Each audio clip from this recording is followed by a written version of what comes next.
Depuis l'espace, notre Terre apparaît comme un vaste monde dans lequel la vie a pu se développer.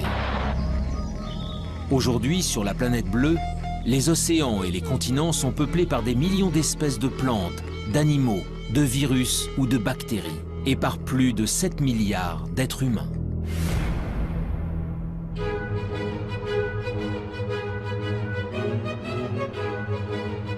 Mais dans l'immensité de l'univers, notre Terre n'est rien d'autre qu'un minuscule confetti. Loin, très loin de nous, se trouvent des milliards de galaxies, d'étoiles et de planètes. Alors, est-il possible que parmi ces mondes inconnus, situés à des années-lumière du nôtre, d'autres êtres vivants aient pu prospérer?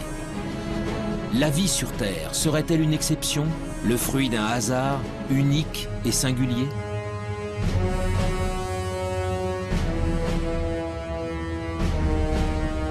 Depuis des décennies, astronomes et biologistes scrutent le ciel à la recherche du moindre signe de vie extraterrestre. Ils pointent leurs télescopes vers les confins de l'espace pour détecter des planètes sœurs de la Terre où des formes de vie auraient pu se développer.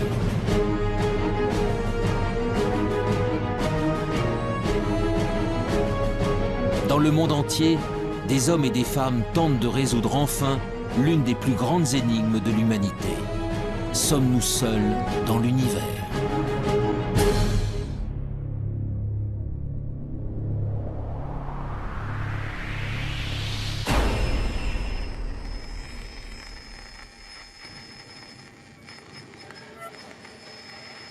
L'existence de la vie ailleurs que sur la Terre alimente depuis longtemps les mythes et les légendes. OVNI, extraterrestres, martiens. Les auteurs de science-fiction ou les témoins d'événements anormaux véhiculent cette idée qu'un jour, une rencontre avec des êtres venus d'une autre planète est possible. Pour découvrir si cette idée relève du fantasme ou de la réalité, c'est l'univers tout entier qu'il faudrait parvenir à explorer. Mais les énigmes qui l'entourent sont nombreuses. Créé lors du Big Bang il y a environ 13,5 milliards d'années, il est tellement vaste que nous n'en connaissons même pas les dimensions. À l'intérieur se trouveraient des centaines de milliards de galaxies, et dans ces galaxies, des centaines de milliards d'étoiles. Notre Soleil et les 8 planètes qui gravitent autour ne sont donc que quelques grains de poussière dans le cosmos. Alors, où commencer cette quête de la vie ailleurs? Dans quelle direction regarder? Et que chercher?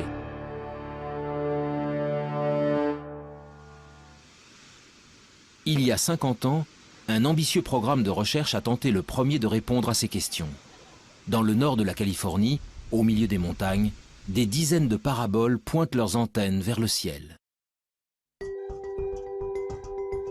Elles sont le cœur du programme SETI, pour Search for Extraterrestrial Intelligence. Depuis 1960, elles captent 7 jours sur 7 et 24 heures sur 24 les ondes radio en provenance de l'espace. L'objectif, détecter un signal venu d'ailleurs, envoyé par une autre civilisation. Dans l'univers, de nombreux objets célestes produisent des ondes radio. Pour déceler un éventuel message intelligent, les scientifiques tentent donc de capter ceux qui ne ressemblent à rien de connu. Une mission pour le moins ambitieuse, mais dont les chances de succès se révèlent très réduites. Au début, ça a enthousiasmé l'agence spatiale américaine qui a commencé à mettre des télescopes un peu partout. On a Arecibo, puis des champs de télescopes pour essayer de scruter le ciel. Et puis, on s'est aperçu, avec l'augmentation des connaissances, que c'était vraiment un pari comme la loterie. Tout le monde espère gagner, mais il n'y a qu'un gros lot. Là, on ne sait même pas s'il y a un gros lot. Les recherches menées par le programme SETI ont en effet une limite de taille. L'hypothèse de départ est que si elle existe, une civilisation intelligente utiliserait des ondes radio pour communiquer. Or, pour de nombreux scientifiques, cette probabilité est extrêmement faible. Et même si c'était le cas, les chances de percevoir de telles ondes émises à des milliers d'années-lumière de nous sont infimes. L'utilisation des ondes radio pour communiquer est quelque chose qui, sur Terre, a à peine un siècle, qui va peut-être durer encore un petit siècle, quelque chose comme ça. Après, on trouvera d'autres systèmes, ça sera câblé, etc. Donc, on n'émettra pas grand-chose autour de soi. Deuxièmement, la puissance d'émission est limitante, puisque bon, même si on émet beaucoup sur Terre, la puissance émise et rayonnée autour est infinitésimale. Et elle s'affaiblit par rapport progressivement avec la distance. Ce qui fait que pour capter quelque chose, il faut d'abord qu'il y ait quelque chose qui soit émis. Personne, bien entendu, ne sait. Il faut que ce soit émis assez fort, au bon moment, parce qu'autrement on risque de passer à côté. Et il faut qu'on ait des instruments extrêmement sensibles pour être capable de détecter cette émission. Malgré ses limites, le pari du projet SETI fait aujourd'hui encore l'objet de nombreux espoirs. Mais tandis que certains attendent patiemment de recevoir un signal émis par une civilisation intelligente, d'autres spécialistes se sont engagés dans une quête bien différente. Celle de la vie sous toutes ses formes possibles. Sur Terre, elle revêt une multitude de formes, des êtres complexes dotés d'intelligence jusqu'aux végétaux et aux bactéries les plus primitives. Alors, si la vie est apparue ailleurs dans l'univers, à quoi pourrait-elle ressembler? Pour le savoir, il faut d'abord définir précisément ce qu'est le vivant, et surtout connaître en détail les ingrédients essentiels à son apparition. Mais on a beaucoup de mal à définir la vie. Et généralement, on ne sait pas définir de façon extrêmement stricte la vie. Je prends un exemple simple. Un grain de sable, c'est pas vivant, ça tout le monde est à peu près d'accord pour le dire, comme un gros caillou. Bon. Nous, on est vivants, on est tous à peu près d'accord pour le dire. Un virus, on ne sait pas trop si c'est vivant ou pas. On ne sait pas où mettre la définition. Donc on a un problème de limite. Le principe de base de tout être vivant est sa capacité à se diviser, à croître et à transmettre de l'information à sa descendance pour évoluer. Pour chercher si la vie a pu se développer sur une autre planète, des chercheurs tentent de découvrir comment elle y est parvenue chez nous, sur la Terre. Leur objectif ? Remonter au premier temps de l'histoire de notre planète pour connaître les formes de vie les plus simples qui peuvent exister. Des formes de vie qui pourraient être à l'origine de toutes les autres.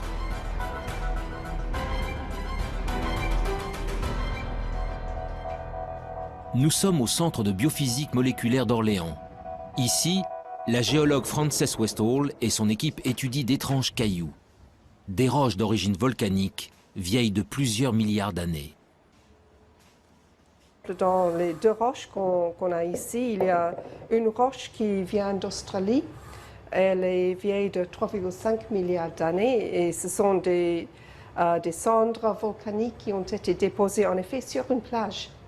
Cette roche-là, qui est très très lourde, vient d'Afrique du Sud. Elle est presque aussi vieille, 3,3 milliards d'années. Cette roche aussi, vous voyez, est laminée. Les laminations vert et noir, ce sont des laminations de sédiments, différents types de sédiments. Le vert, ce sont les sédiments volcaniques, les grains volcaniques, les sables volcaniques. Et le noir, ce sont des concentrations de carbone, souvent liées à des tapis microbiens qui se sont formés à la surface des sédiments. Donc là, on ne voit absolument rien, mais je sais que ces roches sont bourrées de traces de vie. Des traces de vie. En d'autres termes, des micro-organismes primitifs et ancestraux. Voilà donc ce que contiendraient ces roches venues d'un autre âge. Sous l'œil d'un puissant microscope électronique, le tapis de microbes fossilisés se révèle dans ses moindres détails.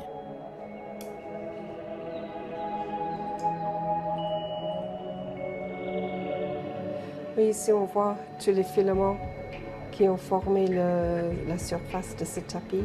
Tous les filaments sont en orientation, comme ça. Comme si elles ont été entraînées dans un flux d'eau. Il s'est formé sur la plage, dans une petite ruisseau qui sortait d'une source hydrothermale. Et en effet, c'est l'écoulement de ces fluides riches en silice de la source hydrothermale qui a tué le tapis et l'a fossilisé. C'est le plus vieux tapis microbien vraiment bien préservé en 3 dimensions. Il n'existe pas un autre exemplaire au monde pour le moment. Ces bactéries filamenteuses de quelques micromètres de long sont donc les êtres vivants les plus primitifs jamais découverts.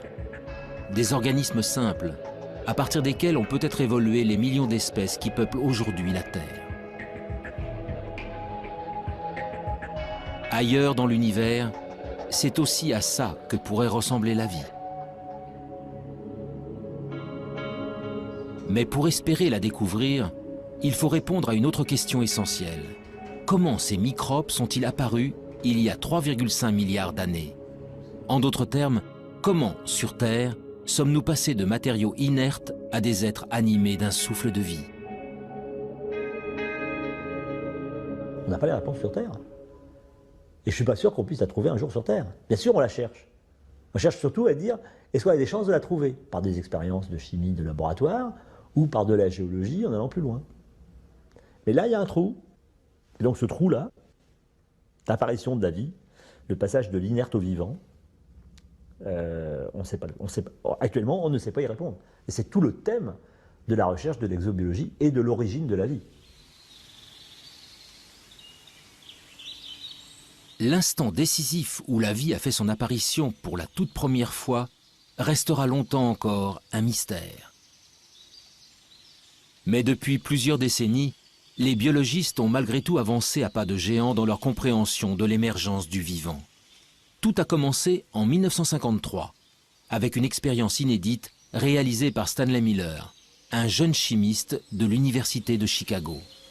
Stanley Miller a fait une expérience. Il a dit, je vais prendre des ingrédients, comme si c'était de l'atmosphère primitive, et puis je vais faire des décharges électriques dedans, je vais voir ce qui se produit.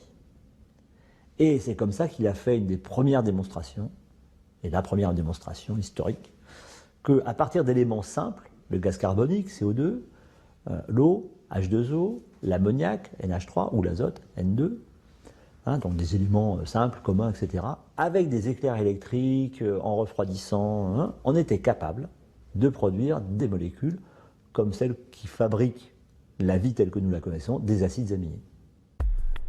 Les acides aminés sont considérés comme les briques du vivant, des éléments primordiaux à la base de chaque organisme, du plus simple au plus complexe. Sur Terre, ils sont au nombre de 20. En s'assemblant les uns aux autres, ils forment les protéines, de longues molécules qui composent les cellules et assurent toutes les fonctions de l'organisme. Pour la première fois, Stanley Miller démontre que ces molécules peuvent se former spontanément à partir d'éléments simples. Du carbone, de l'hydrogène, de l'oxygène, de l'azote, du phosphore, du soufre. Des atomes présents partout à la surface de la Terre et qui réagissent entre eux lorsqu'ils sont soumis à un intense apport d'énergie. Il y a plus de 4 milliards d'années, les prémices de la vie sur notre planète seraient donc sans doute apparues ainsi. Mais alors, ce même phénomène a-t-il pu se produire ailleurs dans l'univers? D'autres astres ont-ils un jour été le siège de telles réactions chimiques? Le 28 septembre 1969, une météorite s'écrase dans le sud de l'Australie. Baptisé météorite de Murchison, du nom du village voisin, ce caillou tombé du ciel va révolutionner notre conception des origines de la vie.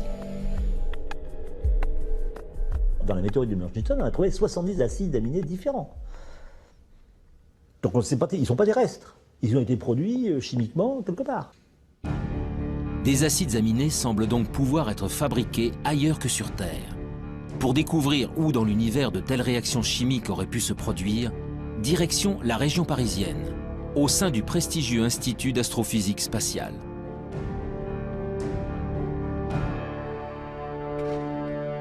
Ici, Louis Dandecourt et son équipe s'intéressent depuis de longues années à des corps célestes bien particuliers, les comètes.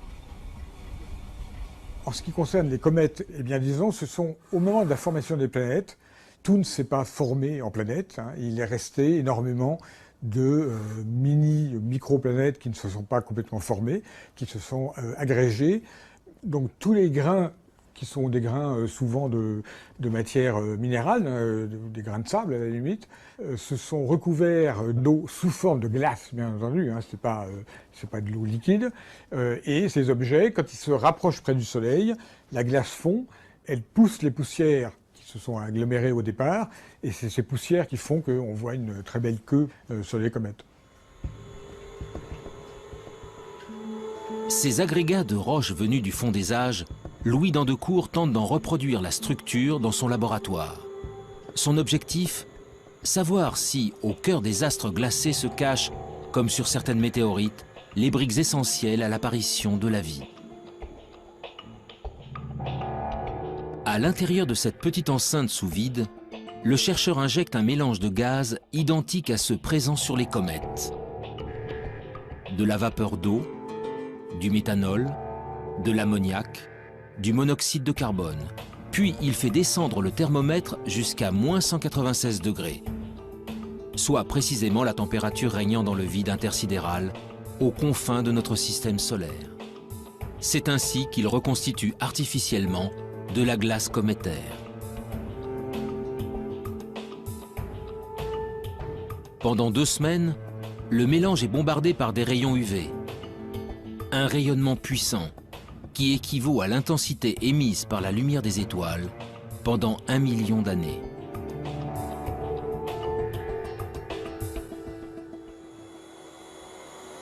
En fait, on est dans la même configuration qu'il y a 2 semaines.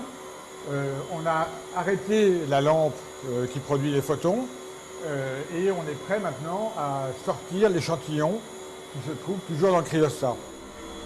Sous l'effet de cet apport d'énergie, les glaces subissent d'intenses transformations chimiques. Après analyse, les échantillons révèlent alors la présence d'acides aminés. On a en fait une sorte d'extension de l'expérience de Miller à des systèmes solaires entiers, si vous voulez, d'une certaine manière.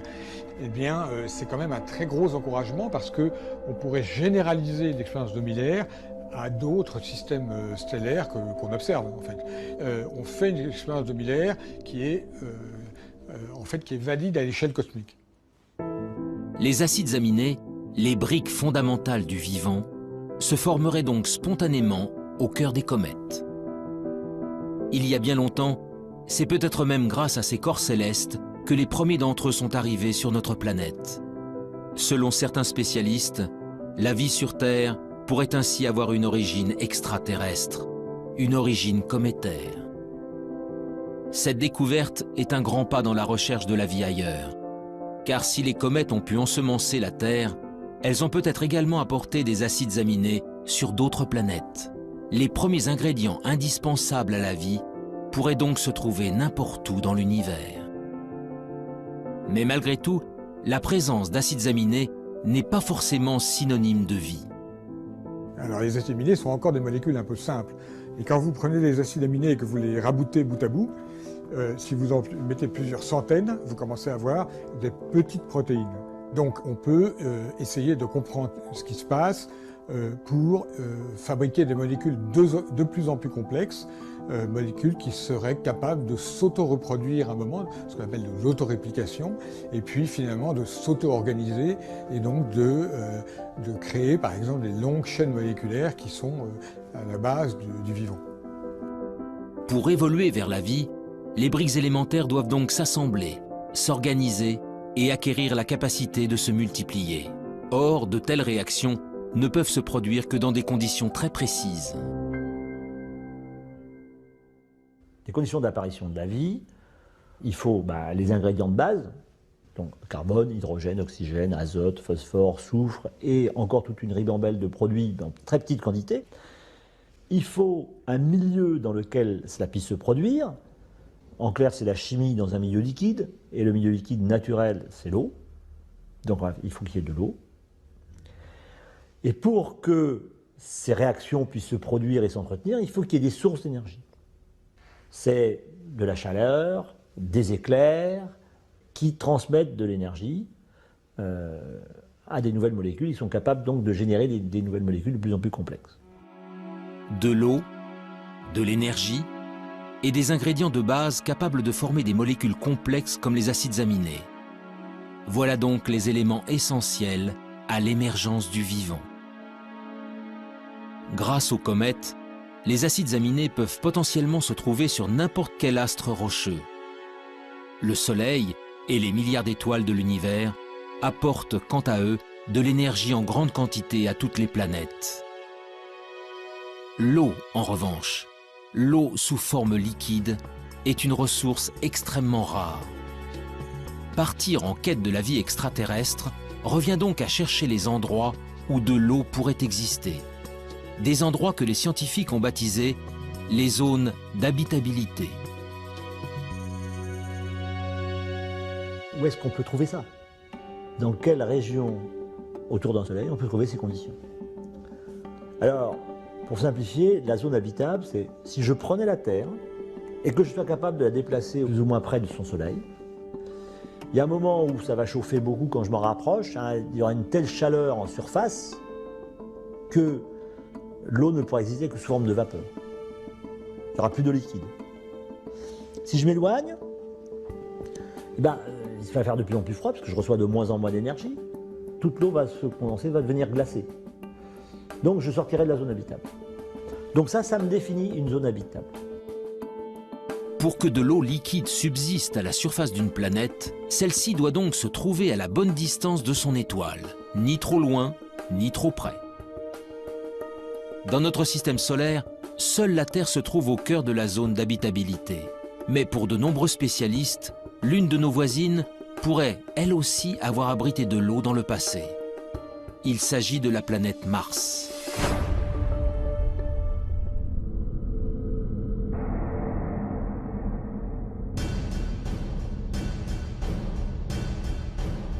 Aujourd'hui, Mars est un désert hostile et froid.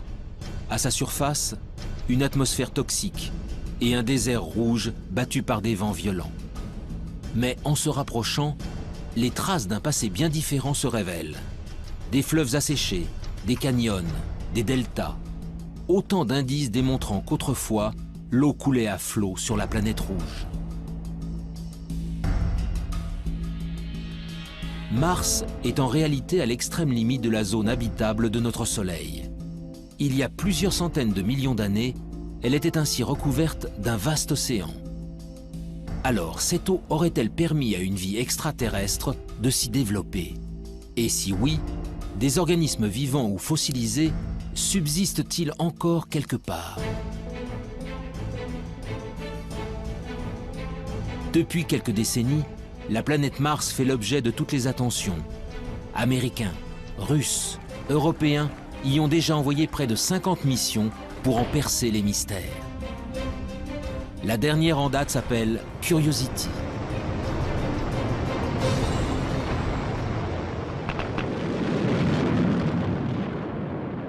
Curiosity, donc c'est un véhicule important, 900 kg, une bonne quinzaine d'instruments dessus pour faire des observations, des analyses, des mesures de climat, etc. Donc c'est un engin extrêmement complexe.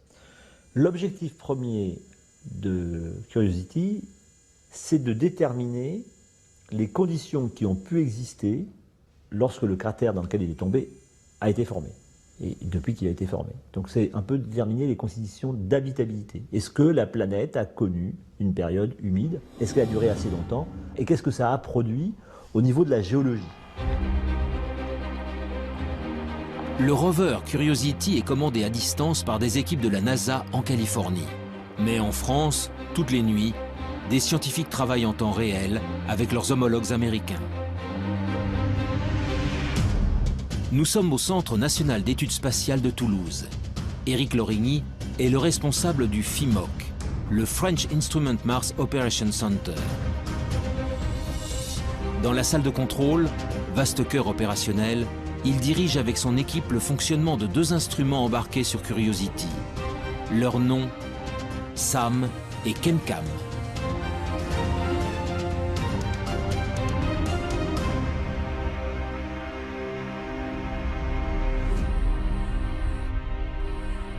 L'instrument ChemCam est un instrument qui envoie un laser sur des roches Donc il envoie la puissance d'une centrale nucléaire sur 1 cm². Donc ça crée une explosion momentanée, mais très petite, sur la roche. Ça la met en fusion et la lumière émise par cette roche en fusion est analysée ensuite par des spectromètres qui permettent de savoir exactement la nature de la roche.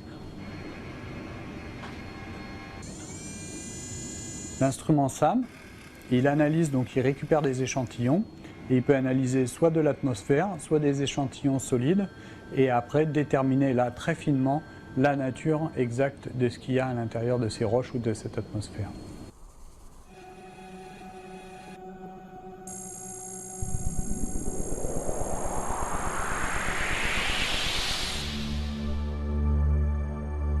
Avec ses mini-laboratoires embarqués, Curiosity est parti en quête de signatures de la vie. Très vite, ses premières analyses confirment que de l'eau a bel et bien coulé autrefois à la surface de la planète rouge. Mais pour naître et pour se développer, la vie a besoin de millions d'années. Alors, le précieux liquide est-il resté suffisamment longtemps? Pour le savoir, Curiosity a déployé son bras robotisé pour creuser le sol martien. Nous avons fait 2 forages à l'intérieur de la planète Mars. Donc ce sont des trous de 6 cm à peu près de profondeur et qui font le diamètre d'une pièce de 1 centime. Voilà. Et ces 2 forages que nous avons faits nous ont permis de découvrir de l'argile et de l'argile dans un milieu sans oxygène où la vie pourrait naître. L'argile est le fruit d'une longue dégradation de la roche par de l'eau. Sa présence est donc la preuve irréfutable que l'eau liquide a existé pendant longtemps sur le sol martien. Mais si la vie est un jour apparue sur la planète rouge, il est impossible qu'elle subsiste aujourd'hui en surface. Car Mars est en permanence soumise aux rayons cosmiques venus de l'espace. Des rayons puissants qui détruisent instantanément toute molécule organique. Le seul espoir viendrait donc des profondeurs de la roche.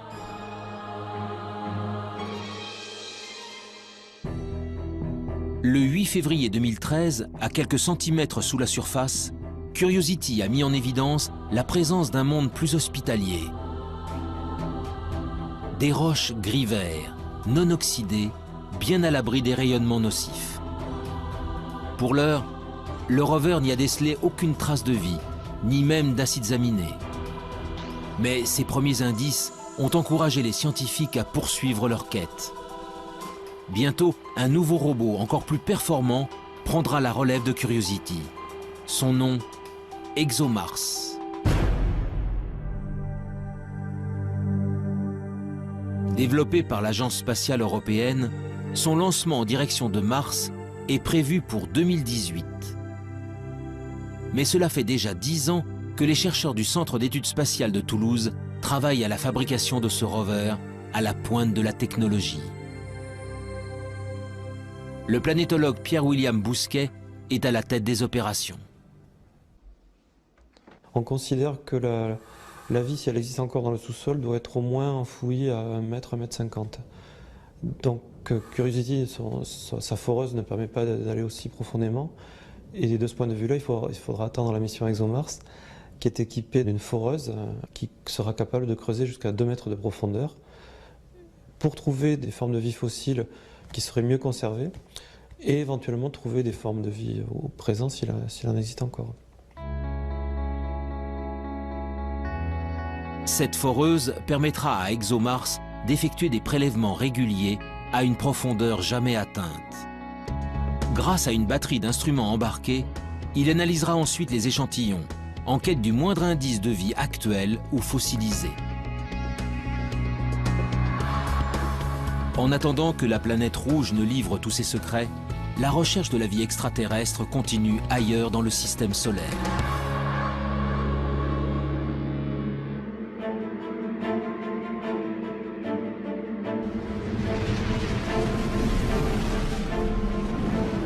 Au-delà de Mars, les planètes rocheuses cèdent la place aux géantes gazeuses. À plus de 800 millions de kilomètres de la Terre, Jupiter et Saturne sont les planètes les plus imposantes du système solaire. Composées principalement d'hélium et d'hydrogène, leur surface n'est autre qu'un vaste océan de gaz. Autour d'elles gravitent de très nombreux satellites naturels, des astres rocheux qui attirent l'attention des exobiologistes depuis de longues années. Nous sommes au laboratoire de planétologie et géodynamique de Nantes. Ici, depuis plus de 10 ans, le planétologue Olivier Grasset et son équipe tentent de percer les secrets des satellites des géantes gazeuses. Pendant longtemps, c'est-à-dire avant les missions Voyager, on a toujours considéré que l'environnement externe, c'est-à-dire le monde au-delà de Jupiter, est un environnement très froid, ce qui est vrai.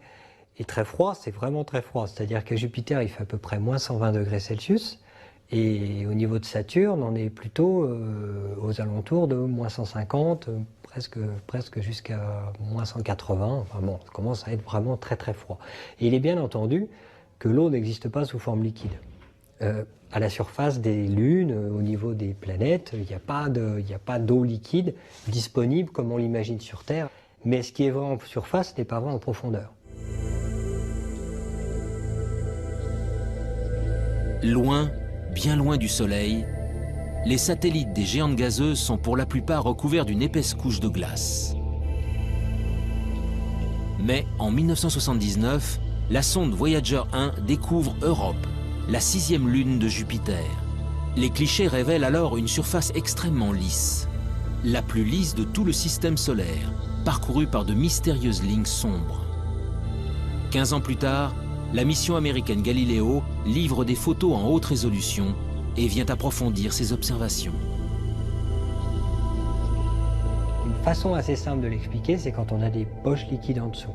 C'est beaucoup plus difficile à expliquer si on n'a que du solide en dessous. Il y a aussi des très grandes fractures, plusieurs milliers de kilomètres à la surface. Et ces fractures, en fait, on a pu voir qu'elles n'étaient pas faites de glace pure, mais qu'elles étaient faites avec un mélange de glace et de sel. Donc ça, c'est évidemment quelque chose qui très rapidement nous a fait penser, en dessous, il y a peut-être un océan liquide avec des sels, un océan salé. Parce que si à un moment je casse la croûte, l'océan salé remonte et puis ce qui va me rester, c'est cette signature de sel le long des lignes. En 1997, la mission Cassini s'envole à son tour pour explorer le système de Saturne. Et là encore, une lune au comportement exceptionnel va mettre en émoi la communauté scientifique. Son nom, Encelade. Jusqu'à la mission Cassini, Encelade est une lune parmi tant d'autres.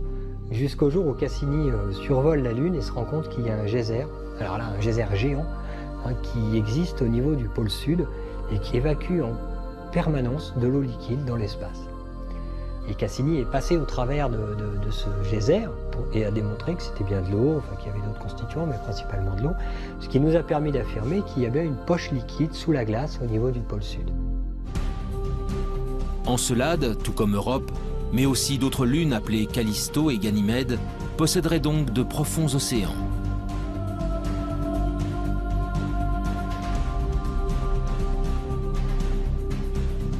Mais cette eau est enfouie sous des kilomètres de glace dans l'obscurité la plus totale. Dès lors, peut-elle malgré tout héberger des êtres vivants? Sans aucun apport de lumière, la vie est-elle capable de subsister? En parallèle à l'exploration spatiale, on a poursuivi avec des moyens nouveaux l'exploration de la Terre, d'autres disciplines scientifiques. Et ils ont découvert qu'il y avait des organismes, des micro-organismes essentiellement, mais même des organismes supérieurs, qui vivaient dans des conditions tout à fait particulières. Et ils ont appelé ça des extrémophiles. Donc ça voulait dire que la vie aurait pu exister et se développer sur ces corps célestes dans des conditions beaucoup plus larges que les conditions physiques qu'on connaissait au départ sur la Terre. Pour les spécialistes, ces organismes ultra résistants seraient donc capables de survivre dans les océans enfouis des satellites glacés. Mais pour que de telles formes de vie apparaissent, un autre élément se révèle essentiel. Cette eau liquide doit être en contact avec des roches, de la matière minérale, susceptible d'apporter les molécules de base à la chimie du vivant. Une nouvelle question s'est alors posée aux scientifiques. ces océans profonds reposent-ils bel et bien sur un fond rocheux? Après de nombreux calculs, la réponse est apparue. Pour Ganymède et Callisto, cela est impossible. En fait, ces lunes sont vraiment très grosses. Et l'hydrosphère, c'est-à-dire la glace plus l'eau liquide, c'est jusqu'à 700 km d'épaisseur avant de trouver les roches. Et donc en fait, les océans dont on parle, qui sont sous la glace, ne sont pas sous toute la glace, ils sont juste sous la glace de surface. Mais ils ne sont pas non plus en contact avec les roches. Ils sont perchés, ils sont en sandwich en fait, entre de la glace au-dessus et de la glace en dessous. Europe et Encelade, en revanche, sont des astres beaucoup plus petits. Leurs caractéristiques se révèlent ainsi beaucoup plus intéressantes. Quand je m'enfonce, je vais traverser de l'eau sur 100 km à peu près. Puis je vais trouver des roches sur, on ne sait pas exactement, mais 800 km, 900 km. Alors ces 100 km d'eau sont en fait séparés en deux entités. Il y a la croûte de glace, parce qu'il fait extrêmement froid en surface, donc forcément il y a de la glace. Et puis, quelques kilomètres en dessous, ou quelques dizaines de kilomètres en dessous, on va trouver de l'eau liquide. Cette eau liquide, elle, va être en contact avec les roches. Sur Europe et Encelade, tous les ingrédients semblent réunis pour que la vie puisse se développer. Alors, allons-nous un jour découvrir des êtres vivants dans les entrailles de ces lunes gelées? Des micro-organismes identiques à ceux présents sur Terre, au fin fond des océans?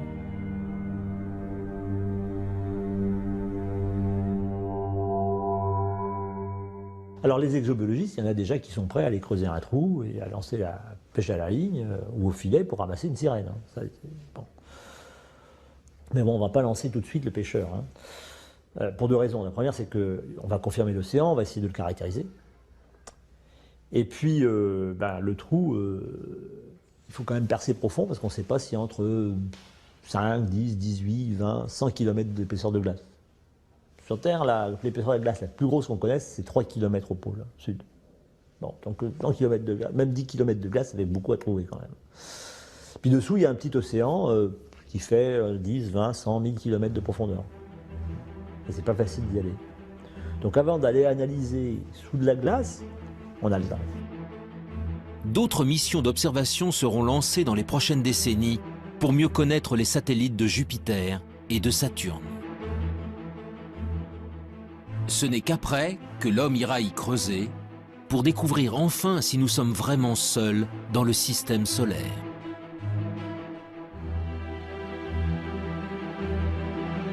Mais la quête de la vie ailleurs ne s'arrête pas aux astres tournant autour du Soleil. Bien au-delà de Pluton, à des années-lumière de la Terre, il existe des milliards d'autres soleils, entourés de milliards de planètes. Parmi elles, il existe peut-être une sœur jumelle de la Terre, une planète rocheuse située exactement à la bonne distance de son étoile. Un monde habitable où des êtres vivants pourraient prospérer. Mais comment le savoir? Par quels moyens peut-on détecter des astres aussi lointains, ce que l'on appelle des exoplanètes? Les exoplanètes, on ne va pas aller les visiter. Hein. Elles sont à peu près la plus proche des exoplanètes, elle est au moins à 4 ou 5 années-lumière. Donc avec les systèmes actuels, pour y aller, c'est entre 500 et 5000 ans. C'est bon. Donc au-delà, même ça, c'est pas envisageable. Une mission en 400 ans, c'est pas prévoir actuellement. Dans les budgets, c'est pas prévu. Donc on n'arrive pas à le faire. Donc on ne pourra que les observer.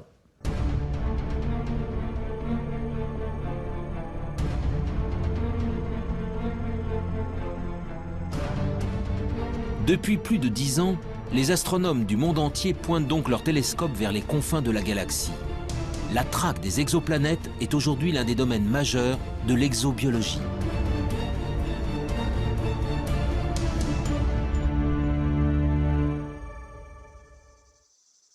Dans le sud de la France, à l'Observatoire de Haute-Provence, Rodrigo Diaz et son équipe s'apprêtent à passer une nuit entière à observer les étoiles. Donc là, on vient de commencer à observer une étoile sur laquelle on soupçonne qu'il y a des compagnons planétaires. C'est une étoile assez proche qui est à peine 25 années-lumière de la Terre.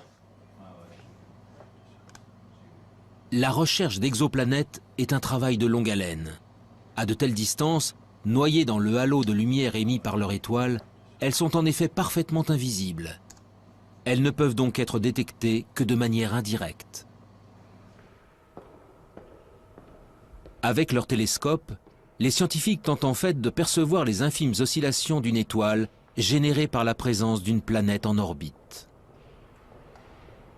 Entonces, la presencia de un objeto en órbita La présence d'une planète en orbite provoque un mouvement de l'étoile.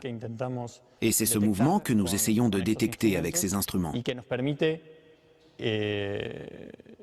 Cela nous permet de prouver la présence d'une planète en orbite. Mais voir une étoile bouger à des millions de kilomètres de la Terre n'est pas chose facile. Pour y parvenir, les chercheurs utilisent une méthode bien particulière, baptisée technique des vitesses radiales. On utilise un effet physique connu qui s'appelle l'effet Doppler. C'est ce qu'on peut entendre quand une automobile ou les sirènes d'une ambulance passent devant nous. Avec la vitesse, la fréquence du son émis change. Avec la lumière, il se passe exactement la même chose. Quand une étoile bouge vers nous ou s'éloigne de nous, la lumière qu'elle émet se décale respectivement vers le bleu ou le rouge.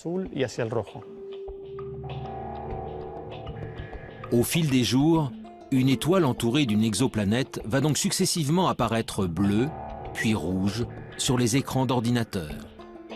En multipliant les mesures sur une longue période, les astronomes peuvent alors calculer la vitesse de rotation et même la masse de la planète détectée.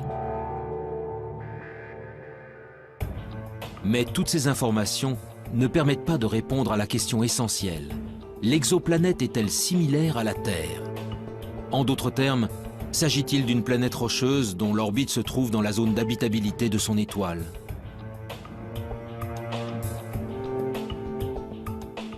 Pour le savoir, il faut recourir à une autre méthode d'observation et s'extraire de l'atmosphère terrestre qui trouble la vision. En 2006, l'Agence spatiale européenne a ainsi lancé un nouveau satellite. Son nom, COROT. Quelques années plus tard, il fut suivi par un autre appareil mis au point par la NASA et baptisé Kepler. Ces deux engins à la pointe de la technologie sont de véritables chasseurs d'exoplanètes.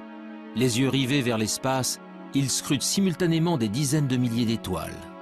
Leur objectif, détecter la survenue de mini-éclipses.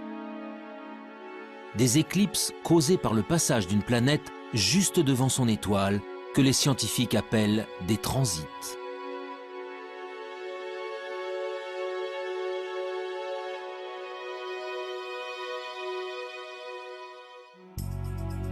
En combinant les données obtenues par les satellites à celles recueillies depuis le sol, les scientifiques peuvent alors mieux connaître la nature des planètes détectées.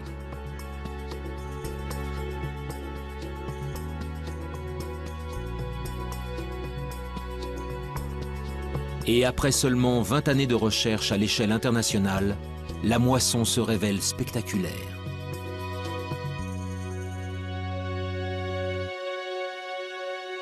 Donc actuellement, on a détecté, alors ça change tous les jours, mais on est à 888 planètes extrasolaires. Et puis, je pense que dans les cartons de COROT, il y a encore 400 planètes qui doivent être à peu près déterminées. On soupçonne qu'elles existent, mais elles ne sont pas formellement démontrées. Et pour Kepler, on doit être autour de 1500 planètes dont on attend de pouvoir confirmer, parce qu'il faut différentes méthodes pour confirmer. La plupart sont des planètes gazeuses qui font 3, 4, 5, 10 fois la masse de Jupiter. Jupiter, c'est 300 fois la masse de la Terre. Hein, donc. Par la méthode des transits et par d'autres méthodes, on a réussi à détecter des planètes qui font à peu près 10 fois la masse terrestre. Donc on a découvert des planètes qui étaient telluriques, rocheuses. Parmi la multitude d'astres décelés, une douzaine de planètes rocheuses suscitent un intérêt tout particulier. Gliese 581G, Kepler 62e, HD 40307G. Derrière ces noms presque imprononçables se cachent des planètes situées selon toute vraisemblance au cœur de la zone d'habitabilité de leur étoile. Aux confins de la galaxie, ces cousines de la Terre possèdent donc peut-être une atmosphère, un océan d'eau liquide et tous les ingrédients nécessaires à la vie.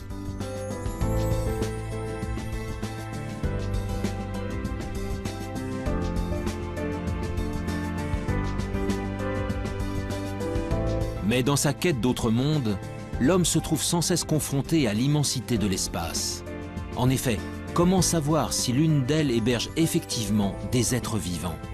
Comment détecter une forme de vie à sa surface, à des dizaines d'années-lumière de distance? Ces questions trouveront peut-être un jour des réponses grâce à une nouvelle génération d'instruments.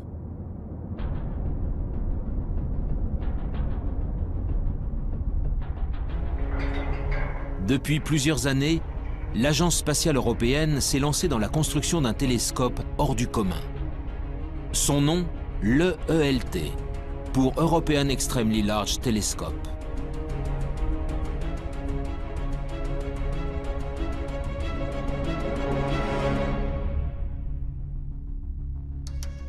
Avec son miroir de 39 mètres de diamètre, il sera 10 fois plus sensible que les télescopes actuels. Sa mise en service n'est pas prévue avant 2020. En attendant, les scientifiques européens s'activent pour construire et assembler chacun des 800 segments qui composeront le gigantesque miroir.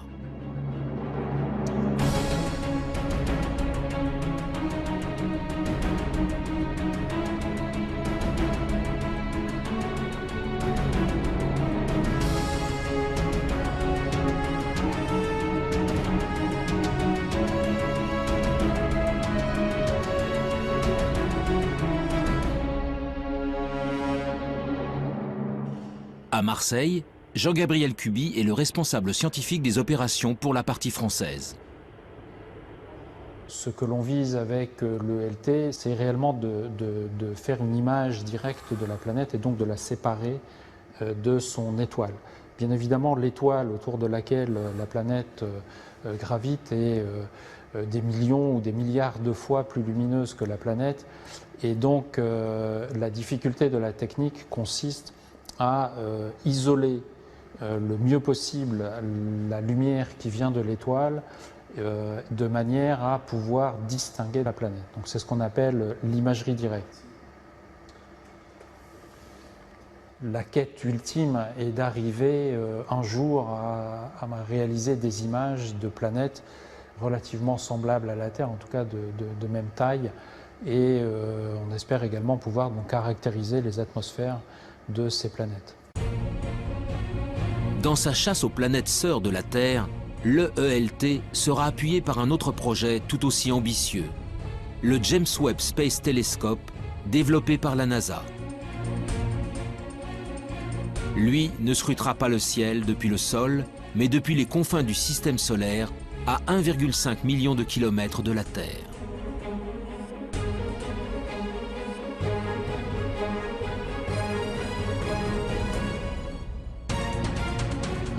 Son lancement n'aura pas lieu avant 2018.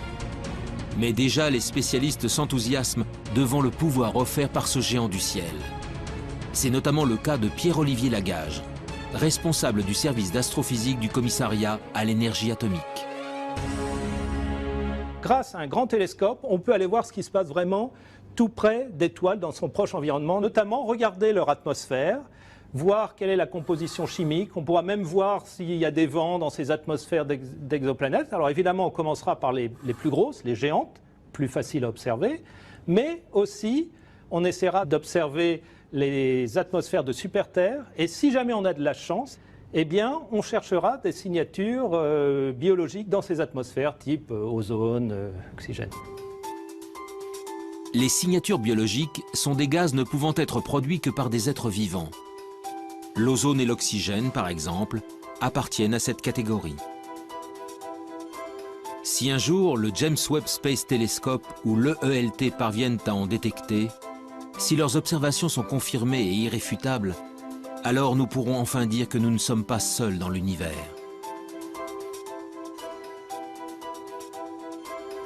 Mon intime conviction est que la vie, il n'y a pas de raison qu'elle n'existe pas ou qu'elle n'ait pas existé ailleurs.